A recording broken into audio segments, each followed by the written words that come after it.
Hello everyone, welcome back to my channel. April মাসে কার লাইফে কী special হয়েছে তা আমার জানা নেই, কিন্তু সমস্ত বাঙালির জীবনে একটা উৎসবের দিন ছিল। আরে ভোট উৎসব। কারোর ছিল 23শে এপ্রিল, আবার কারোর ছিল 29। দেখো, তোমাদের আমি আগেই জানিয়েছি যে আমি যখনই ভয়েস ওভার দিতে বসি তখনই ব্যাকগ্রাউন্ডে সমস্ত রকমের beautiful noises and music start হয়ে যায়। So please bear with it. দেখো, উৎসব যেহেতু কাছের মানুষের কাছে তো যেতেই হবে, তাই ব্যাগপত্র গুছিয়ে আমরা চলে গিয়েছিলাম আমাদের দেশের বাড়ি। রাস্তায় যেতে যেতে টুকটাক খাওয়া দাওয়ার পাশাপাশি ওখানে গিয়ে আমি কিন্তু আমার কনস্ট্যান্টকে ভুলিনি। বুঝতেই পারছো আমি কত বড় চাই পাগলু। তারপর তোমাদেরকে আমাদের ঘরের এই আতরঙ্গি লাইটসগুলো দেখাচ্ছিলাম, আর সাথে এই পোকি ফ্যানটাও মিস করিনি।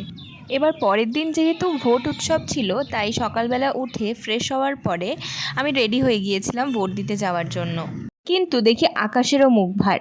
সেটা কেন আমি জানি না, যদিও দেখলাম টিপটিপ করে বৃষ্টি হচ্ছে, তাই চলে গেলাম ছাদে। শহরের ব্যস্ততা থেকে একটু ছুটি নিয়ে যখন গ্রামের বাড়ি যাই, তখন যেন প্রত্যেকটা নিঃশ্বাসকে উপলব্ধি করতে পারি। শহরের জীবন যতই ফাস্ট এবং কনভিনিয়েন্ট হোক না কেন, গ্রামে গেলে মনে হয় যেন এই উন্মুক্ত আকাশের দিকে তাকিয়ে গোটা দিনটা পার করে দিতে পারবো। See, there is nothing to deny that convenience rules over everything. There are many facilities which are yet to reach the villages, which we already get and do not even realize it to be a privilege. যাকে সেসব deep টক্স বাদ দিই, দেখো আমি vote দিয়ে already চলে এসেছি।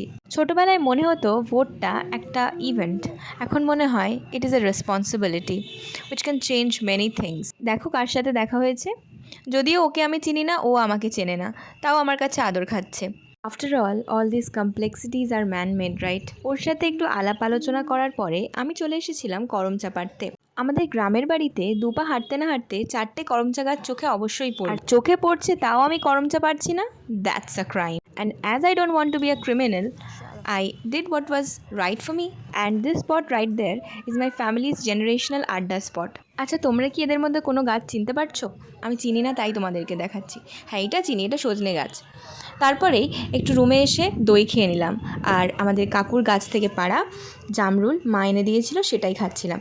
তারপর এনার নাগিন ডান্স দেখতে দেখতে প্যাকিং সেরে আমরা বেরিয়ে পড়লাম আবার ওই ব্যস্ত জীবনের উদ্দেশ্যে। আমি যতদিনে এই ভিডিওটা পোস্ট করছি ততদিনে ওয়েস্ট বেঙ্গলের ইতিহাস আবার গড়েছে। তোমরা কে কোথা থেকে এই ভিডিওটা দেখছো কমেন্টে অবশ্যই জানিও।